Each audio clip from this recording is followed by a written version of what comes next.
ஓம் சைராம், ஜெய் சைராம். என் அன்பின் பிரியமே, என்னை நம்பினால் என்னால் முடியாத காரியம் என்று இந்த உலகில் எதுவுமே இருக்க முடியாது.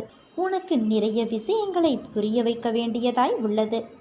யார் யார் எப்படி உன்னை சுற்றி இருக்கிறார்கள் என்பதை நீ உணராமல் நடந்து கொள்கிறாய். உன்மேல் உண்மையாக இருக்கும் அன்பானவர்களை ஒருபோதும் காயப்படுத்தாதே. அவர்கள் உன்னை சார்ந்து இருக்கிறார்கள் என்று நினைத்து உதாசீனப்படுத்தாதே. அந்த நிலை உனக்கும் வரலாம். அதனால் உன்மேல் உயிராய் உள்ளவர்களை காயப்படுத்தாதே. உனக்கு எல்லாம் நான் புரிய வைப்பேன். கொஞ்சம் காத்திரு, உனக்கு எல்லாம் சுகமாகிவிடும். உனக்கான நேரத்தை நான் கொடுப்பேன். உனக்கு கஷ்டம் வருகிறது என்றால் அது உன்னை நீ சரி செய்ய உனக்கு கிடைத்த வாய்ப்பு. உனக்கு பிரச்சனை தருவது துன்பத்தை அனுபவிக்க அல்ல, அனுபவத்தையும் வாழ்க்கையின் பாடத்தையும் அதன் உண்மையான நிலைப்பாட்டையும் தருகிறது. உனக்கு வெற்றி என்னும் கிரீடத்தை உனக்கு சூடும் நேரத்தை எதிர்நோக்கி பொறுமையாக காத்திரு. உன்னிடம் நிறைய நல்ல குணங்கள் இருக்கிறது. ஆனால் சில நேரம் நீ எதிர்கொள்கின்ற நிகழ்வுகள் எப்படி நடந்து கொள்கிறாய் என்பதை பார்த்தே உன்னை சுற்றி இருப்பவர்கள் நீ எப்படி என்று தீர்மானிக்கின்றனர். மதிக்கு வேலை கொடுக்கும் இடத்தில் உணர்வுகளுக்கு முக்கியத்துவம் கொடுக்கின்றாய். அது கூடாது. உன் செயலை மற்றவர்கள் புரிந்து கொள்ளுவர் என்று எதிர்பார்க்காதே. நீயும் மற்றவர்களை புரிந்து கொண்டு நடக்க வேண்டும். உனக்கு எல்லா சூழ்நிலைகளிலும் நான் துணை நிற்பேன். உன் அம்மாவாக அப்பாவாக நான் உனக்கு துணை நின்று உண்மையை எடுத்துரைப்பேன். வாழ்க்கையில் மனசாட்சிப்படி நடந்தாலும் மன கஷ்டமே மிஞ்சுகிறது என கவலைப்படாதே. யாரும் உதவாமல் உன்னை நிராகரித்தாலும் நீ செய்த நன்மைகள், உன் எண்ணங்கள் உனக்கு நிச்சயம் நல்ல பலன் தரும். வாழ்க்கையில் நாம் கடக்கும் நிமிடங்கள் மிக அழகானவை. திரும்பி உணர முடியாத ஒரு அழகிய கனவு. அந்த கனவு நினைத்து பார்க்க எப்படி இருக்க வேண்டும் என்று யோசி. கனவுகள் மிக முக்கியம் ஒருவர் வாழ்க்கையில். ஏனென்றால் அவர்கள் கடந்த பாதைகளை நாம் கனவு என்றே நினைத்து மகிழ்ச்சியும் நிம்மதியும் அடைகின்றோம். அந்த கனவு இனிமையாக இருக்க வேண்டுமானால் அதற்கேற்ப மாற்றிக்கொள். நேரங்களை மாற்ற முடியாது, ஆனால் கசந்து போன நேரத்தை யோசிப்பதால் நிகழ்கால நேரங்களின் கனவுகளும் கசந்து போகும். அதனால் வாழ்க்கையில் கனவு சூரியனின் உதயத்தின் போது எழுந்த வெளிச்சமாய் உன்னிடத்தில் இருக்கட்டும். அந்த வெளிச்சத்தின் கதவுகளை நான் உனக்காகவும் உன் குடும்பத்தினருக்கும் திறந்து வைத்துள்ளேன். வாழ்க்கையில் உள்ள என் பிள்ளையான உன் அனைத்து பொறுப்புகளும் என் பொறுப்புகள். நீ தைரியமாக இரு, பயப்படாதே. உன் வாழ்க்கை நல்லபடியாய் நேர்கோட்டில் என் கண் பார்வையில்தான் உள்ளது. உனக்கான நேரங்கள் தொலைவில் இல்லை தங்கமே. அது உன்னை தேடி வந்து கொண்டிருக்கிறது. பிள்ளைகளின் நலம் விரைவில் சீராகும். நான் கம்பீரமாக உனது மனதிலும் உனது இல்லத்திலும் அமர்ந்து கொண்டு இருக்கிறேன். ஏன் உனக்கு தெரியவில்லையா? மனதில் நினைத்தாலே போதும். தினமும் என்னை பூஜித்தால்தான் உன்னை நான் நினைப்பேனா? இல்லை, யோசித்துப்பார். நீ இன்று இருப்பதை விட இதற்கு முன்பு பல வேதனைகள், மனக்கசப்புகள், உறவுகளுடன் பூசல்கள், ஆசையாசையாய் வாங்கியது கைவிட்டு போனது. நிம்மதியை இழந்தாய். ஏன்? தினசரி வாழ்க்கையை நடத்துவதற்கு நீ பட்ட கஷ்டங்கள் போதுமப்பா, இந்த வாழ்க்கை போதும் என்று அழுது புலம்பினாய். மறந்துவிட்டாயா? அனைத்தும் நான் அறிவேன். அனைத்தும் நன்மைக்கே. இன்று எப்படி இருக்கிறாய்? தினமும் என்னை பூஜித்தாய். ஆனால் நான் உன்னிடத்தில் எப்படி வந்து சேர்ந்தேன்? நீ எனது பொக்கிஷம். நீங்கள் அனைவரும் எனது துவாரகாமாயின் குழந்தைகள். எனது அனுமதியின்றி எவரும் உன்னை தொட முடியாது. இனி நீ நினைத்த வாழ்க்கை உனக்கு கிடைக்கும். என் வாக்கு என்றுமே பொய்யாகாது.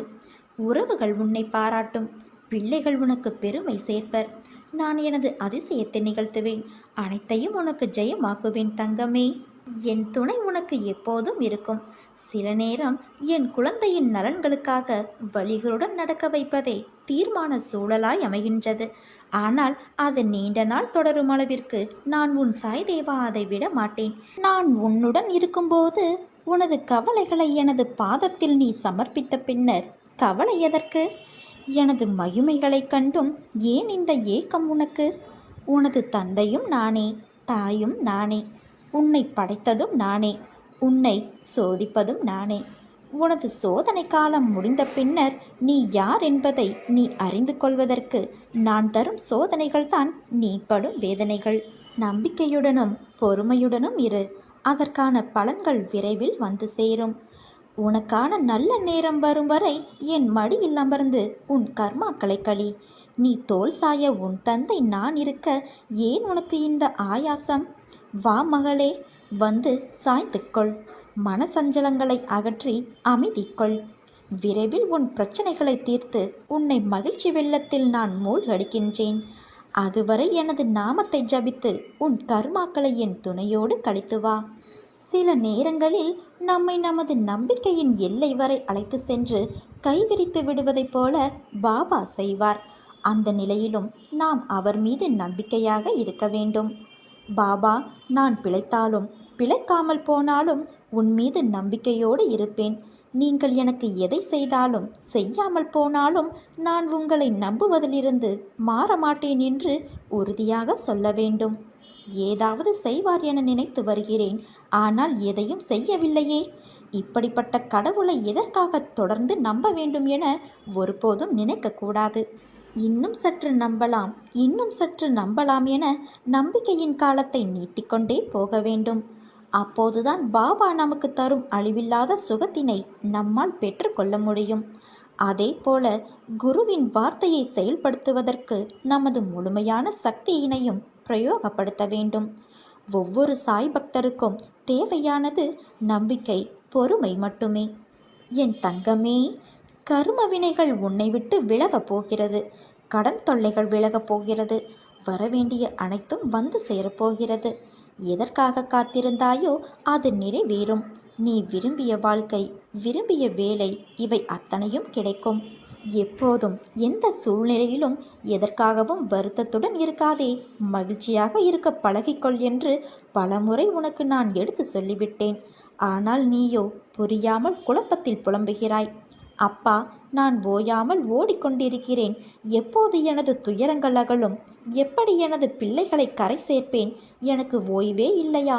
கைப்பிடித்து தூக்கிவிட ஒருவர் கூட இல்லை. தன் கையே தனக்கு உதவி என்று தினமும் ஓடிக்கொண்டே இருக்கிறேன். உடன் பிறந்தவர்கள் ஒதுங்கி விலகி செல்கிறார்கள். உறவுகள் என்னை விட்டு வெகு தூரம் சென்றுவிட்டது. எதற்காக இப்படி புலம்பிக் கொண்டே இருக்கிறாய் நீ? நான் ஒருவன் இருப்பதை மறந்து புலம்பிக் கொண்டு இருக்கிறாயே. முதலில் உன்னை முழுவதுமாக நம்பு. அப்போதுதான் அனைத்தும் உன்னை தேடி வரும். நீ எதிர்பார்த்து காத்திருக்கும் அனைத்தும் உன்னை தேடி நிச்சயமாக நான் வழங்கப் போகின்றேன். நீ என் முன் வைத்த பிரார்த்தனை நிறைவேறப் போகிறது. நான் இன்று உன் கண்ணில் பட்டால் உடனே இதை கேட்டுவிடு குழந்தையே. உன்னை சூழ்ந்திருக்கும் சிக்கல்களிலிருந்து நீ வெளிவருவாய். தீராதா என்று நீ காத்து கொண்டு இருக்கும் பிரச்சனை இப்போது தீரப்போகிறது. நான் உன்னை கைவிட்டு விட்டேன் என்று நீ நினைத்தாய். ஆனால் உன் வாழ்வில் நான் ஒவ்வொரு நல்ல மாற்றமாக செய்து கொண்டு வருகிறேன்.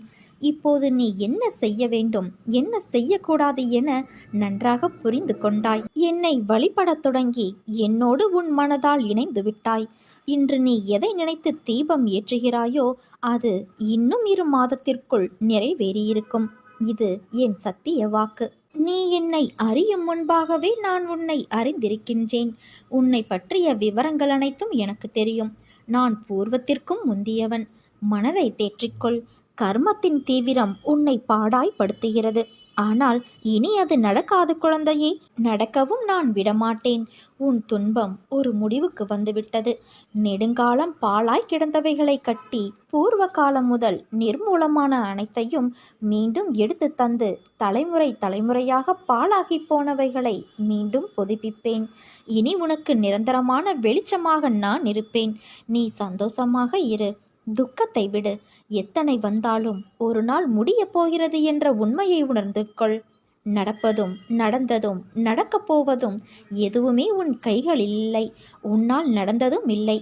எதற்குமே பொறுப்பாளியாக இல்லாமல் வெறும் சாட்சியாக உள்ள நீ ஏன் குழம்பிக் கொண்டு இருக்கிறாய்? எங்கு தீர்வு கிடைக்கும் என்று தீர்வுகளை தேடிக்கொண்டு ஓடுவது ஏன்? உனக்குள்ளேயே என்னை வைத்துக்கொண்டு என்னை தேடி ஊரூராக ஓடுவதும், என் பெயரை மறந்து மற்றவற்றை உச்சரிப்பதும் ஏன்? என்னை நினைப்போருக்கு தலைமுறை தலைமுறையாக நான் துணை நிற்பேன். நீ என் பிள்ளை, என் தாசன், என்னால் தேர்வு செய்யப்பட்டவன். உன்னை நான் எப்படி கைவிட முடியும்? இதை நீ நன்றாக யோசித்துப்பார். வாய்ப்பே இல்லாத இடத்திலும் நான் உனக்கு ஒரு அற்புதத்தை செய்வேன். எந்த காலத்திலும் எந்த இடத்திலும் நீ என்னை நினைக்கும்போது நான் உன்னுடன் இருப்பேன். உன்னுடைய கவனத்தை நல்வழிப்படுத்தி லட்சியத்தில் வெற்றி பெற வேண்டும் என்றால் ஒன்றை நீ நன்றாக ஞாபகம் வைத்துக்கொள். நீ நினைத்தது உன்னிடத்தில் நடக்கவில்லை என்றால் அதைவிட உயர்ந்த மேலான விஷயங்கள் நடக்கப் போகிறது என்று அர்த்தம். ஆனால் நீ அதை ஏற்றுக்கொள்ள மனமில்லாமல் உன்னிடத்தில் நடக்காமல் போனதை பற்றியே எப்போதும் மனதில் கொண்டு கவலைப்படுகிறாய். எது நடந்ததோ அது நடந்ததாகவே இருக்கட்டும். இதுவரை நீ பெற்ற அவமானம், ஏமாற்றம், துரோகம் ஆகியவை மூலம் நீ கற்ற அனுபவங்களை மட்டும் மனதில் கொண்டு இனிமேல் நடக்கப் போவதை பற்றிய உன் சிந்தனை இருக்க வேண்டும். அதுதான் உன் லட்சியத்தை அடைய வழிவகுக்கும். நீ எதற்கும் பயப்படாதே, கலங்காதே. நிதானமாக யோசித்து செயல்படு குழந்தையே. நிச்சயம் வெற்றி பெறுவாய். இதுவரை தோற்றதையும் நம்பிக்கை இழந்ததையும் மரண விளிம்புக்கு சென்ற எண்ணத்தையும் மறந்துவிடு. என் வார்த்தைகள் மீது நம்பிக்கை வை. வாழ்க்கையில் உன்னை நான் வசந்தத்திற்கு அழைத்துச் செல்வேன். இன்னும் சிறிது காலத்திற்குள் எல்லாம் முடிவரும். நீ செல்வ வளங்களை பெற்று சீரும் சிறப்புமாய் மகிழ்ச்சியான வாழ்க்கையை பெறுவாய். உன் கனவுகளும் கோரிக்கைகள் அனைத்தும் நிச்சயம் மெய்ப்படும். உன் கவலையை விட்டுவிட்டு உன் லட்சியத்திற்கான பணியை மட்டும், அதாவது உன் கடமைகளை செவ்வனே செய். தோல்விகளையும் பிரச்சனைகளையும் கண்டு அஞ்சாதே. உலகில் எல்லோருக்கும் பிரச்சனைகள் வரும். அது எதுவானாலும் எப்பொழுது வந்தாலும் அதை கடந்து போகத்தான் வேண்டும். இதில் நீ மட்டும் விதிவிலக்கல்ல. நடந்தது நடப்பதை பற்றியெல்லாம் கவலைப்படாமல் வாழ்வில் உன் லட்சியத்தை அடைய என்ன செய்யலாம் என்பதை பற்றி மட்டும் சிந்தனை செய். உன் ஏமாற்றமான துயரமான சூழ்நிலைகளிலிருந்து வெளியே வா. உன் கஷ்டங்களுக்கான முடிவு காலம் நெருங்கிவிட்டது. உன்னை நான் தான் கைப்பிடித்து அழைத்து செல்கிறேன். அது கரடு முரடான பாதைதான். ஆனால் அதுவே உன்னுடைய வாழ்க்கையில் உச்சத்தையும் அடைய வைக்கும் வெற்றி பாதை. நீ எதிர்பார்க்கும் சந்தோஷமான மன நிறைந்த வாழ்க்கையை கூடிய விரைவில் வாழ்வாய். இது நிச்சயம் நிறைவேறும். இது என் பிள்ளைகளுக்கு நான் கொடுக்கும் மனமார்ந்த ஆசிர்வாதமும் சத்தியமும் ஆகும். பல சமயங்களில் உனது சக்தியை உணராமல் ஒரே இடத்தில் இருந்து கொண்டு பழக்கப்பட்ட வேலைகளை மட்டுமே அதுதான் நம்மால் முடியும் என்று கருதி நீ செய்து வருகிறாய். நீ சாதிக்கக்கூடியவை எண்ணற்றவை, முடிவற்றவை. வாழ்க்கையில் எப்போதுமே திருப்பு முனைகள் அவசியம். அவை இல்லாவிட்டால் சுவாரஸ்யமில்லாமல் போய்விடும். தடைகள் வர வேண்டும். அவற்றை மீறி கடந்து செல்ல வேண்டும், வெல்ல வேண்டும். இல்லாவிட்டால் செக்கு மாடு போல ஒரே இடத்தில் நீ உழன்று கொண்டு இருப்பாய். அதனால்தான் பலருக்கு வாழ்க்கை ஒரு உற்சாகமான மனநிறைவான ஒன்றாக இல்லாமல் சாதாரணமாக கழிந்து விடுகிறது. பண்புகளில் முதலிடம் வகிப்பது கோபம். கோபம் கொள்ளாமல் அன்பால் அரவணைத்தலே வேண்டும். சாதித்து காட்ட வேண்டும் என்ற தனியாத வேகமும் தளராத உழைப்பும் கல்வியும் செல்வமும் வாய்க்க பெற்றிருந்த ஒருவரால் சமுதாயத்தில் உயர்ந்த மனிதராக உருவாக முடியவில்லை என்றால் அவரிடம் அன்பு இல்லை என்று அர்த்தம். செல்வம், கல்வி, உழைப்பு அனைத்தும் இருந்தும் அவரிடம் அன்பு, நிதானம், அரவணைக்கும் தன்மை மூன்றும் இல்லாமல் இருந்தால் அவரால் வாழ்வில் வெற்றி பெற முடியாது. வசதி வாய்ப்புகள் மட்டுமே ஒருவரை வாழ்வாங்கு வாழும் நிலையில் வைத்து விடாது. மற்றவர்களிடம் அன்பாக இருந்தால்தான் வெற்றி தானாக தேடி வரும்.